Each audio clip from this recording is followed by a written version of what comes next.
नीचे थोड़ा हम लोग उतर जाके जगह रखिए। 5 मिनट चाहिए माननीय मंत्री। हाँ हाँ ठीक है, अच्छी बात।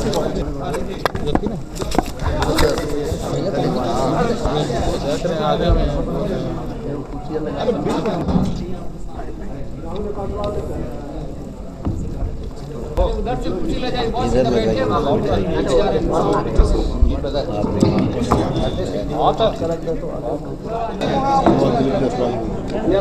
शुरू किया जाए सर।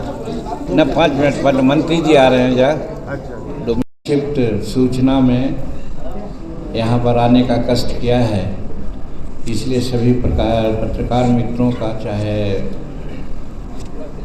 प्रिंट मीडिया का हो, इलेक्ट्रॉनिक मीडिया का हो, छायाकार बंधु हों, सबका हम बहुत शुक्रिया अदा करते हैं, धन्यवाद व्यक्त करते हैं।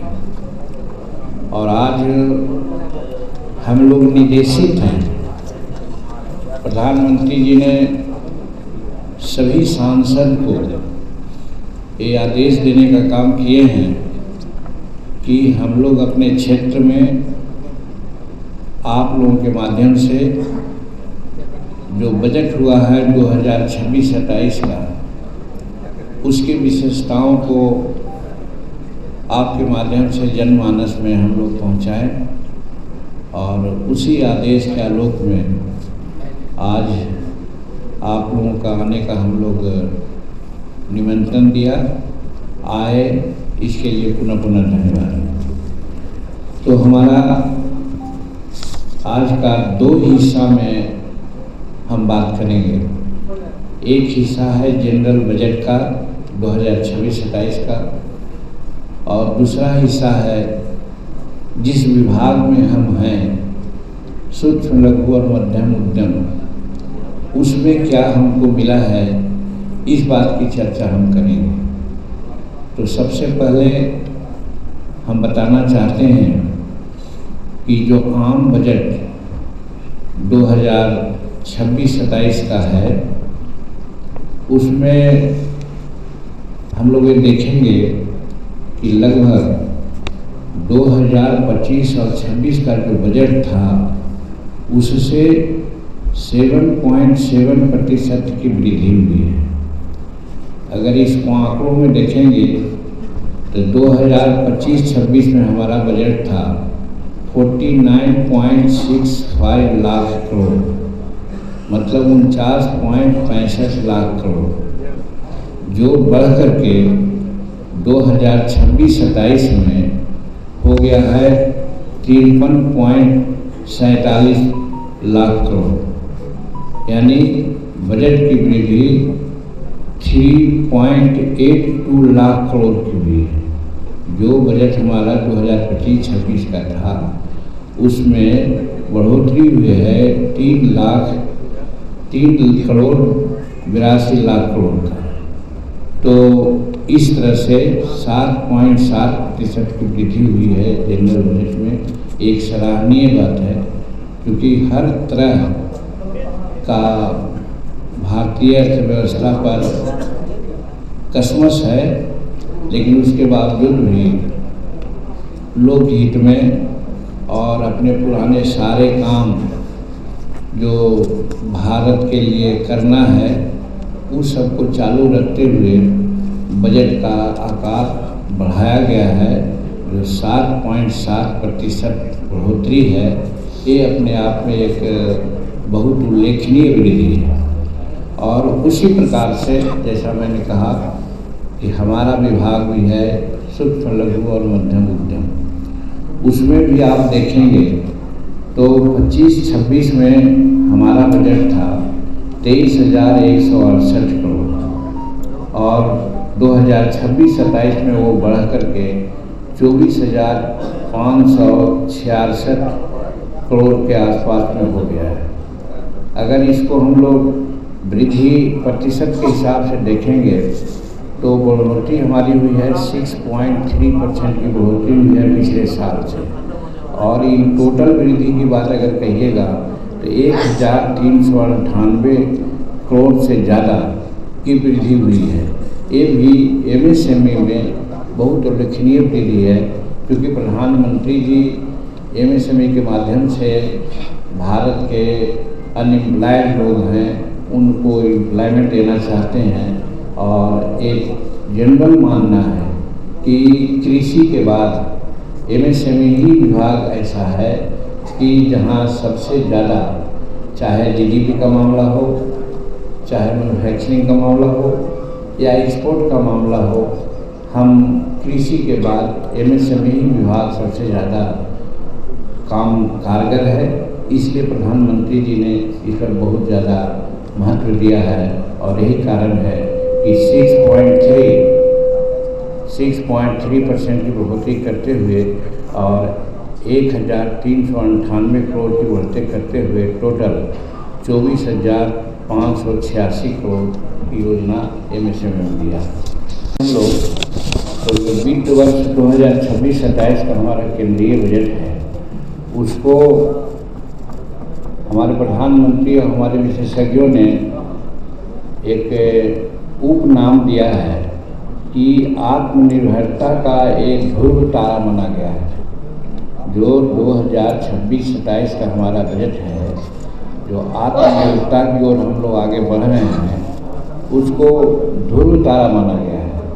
और इसका एक ही उद्देश्य है कि हम तो 2030 के आसपास में संसार का तीसरी अर्थव्यवस्था भारत को तो बनाएंगे ही, साथ साथ हम भारत को 2047 में लाइन कट गया, भारत को हम संसार का प्रथम आर्थिक व्यवस्था यानी आत्मनिर्भर हिंदुस्तान के रूप में हम लोग देखने का काम किया है। और उसी उद्देश्य से हमारा बजट ये जो 2026-27 का है वो बढ़ा है। इसमें प्रधानमंत्री की बात मैं बोलता हूँ आपसे, बहुत क्रिटिक लोग हैं, वो कहते हैं कि क्या 2047 तक एनडीए की सरकार रहेगी, क्या नरेंद्र मोदी की सरकार रहेगी।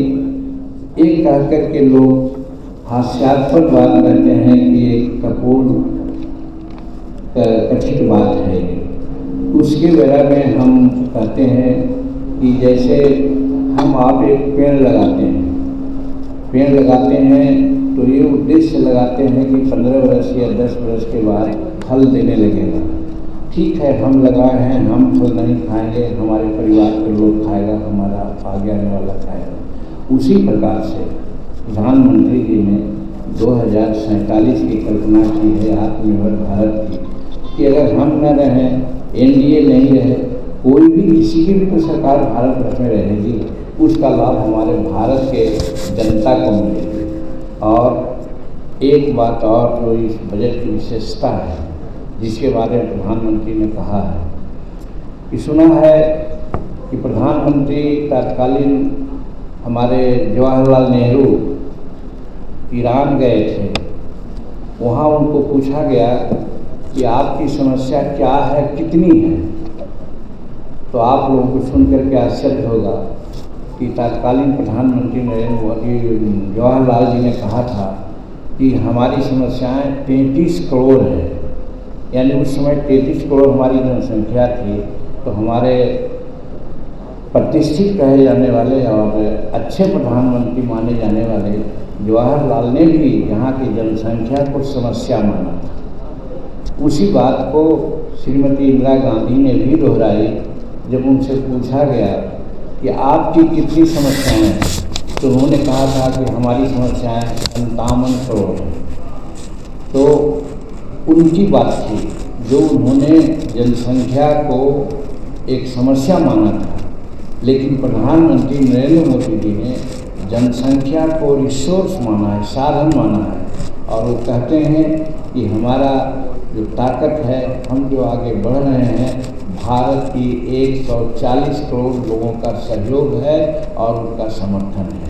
इसलिए हम बढ़ रहे हैं कि जनसंख्या हमारा कोई बोझ नहीं है, एक फर्क बताने का काम किया था उन्होंने। तो उसी तरह से आगे बढ़ते हैं हम लोग। ये बजट के 3 प्रमुख कर्तव्य पर आधारित बजट किया गया है।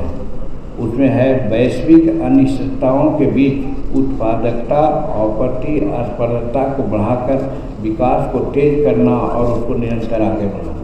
आप समझ गए होंगे कि वैश्विक अनिश्चितता क्या है। आप देखते हैं कभी कोई टैरिफ लगाता है, कहीं कोई अपना निर्यात बंद कर देता है। तो वैसी परिस्थिति में हम अपना स्वदेशी सामानों का निर्यात करके दूसरे लोगों से बात करके आगे आत्मनिर्भर करते हैं। इसमें भी एक बात होने के लिए कि उस समय डील होता था तो वोफर से डील होता था और आज ट्रेड डील होता है, चाहे अमेरिका से हो, चाहे 10, 11, 12 राष्ट्रों से हुआ है। तो हम ट्रेड डील कर करके भारत को आगे बढ़ा रहे हैं और उन लोग वोफर्स डील करके भारत को कहाँ ले जा रहे हैं, सोचने की बात है। ये सब प्रधानमंत्री जी की वाक्य है जो इस बजट में उन्होंने कहा है। उसी प्रकार से जैसा हमने कहा कि 2025 के बाद 350 से अधिक सुधार लागू किए गए हैं, जिसमें डीरेगुलेशन, अनुपालन भार में कमी और विश्वास आधारित शासन उपलब्ध कराया गया है। इस चीज़ को व्याख्या करने की ज़रूरत नहीं है कि डीरेगुलेशन का मतलब हुआ कि हमारे यहाँ ऐसे कानून बने हुए थे हजारों हजार, जिसका कोई उपयोग नहीं था, किताबें मोटी होती जा रही थी। उन सबको डीरेगुलेट कर करके सामान्य रूप में कम से कम कानून के रूप में बनाया गया। उसी को कहा गया डीरेगुलेशन है और उसी तरह से आगे बढ़ता गया। फिर आगे उनका कहना था कि हम जनविश्वास आधारित 2 का भी प्रस्ताव रखा है। पहले जनविश्वास आधारित 1 का काम चल रहा था। तो अब शुरू करें, आप लोगों का इजाज़त है।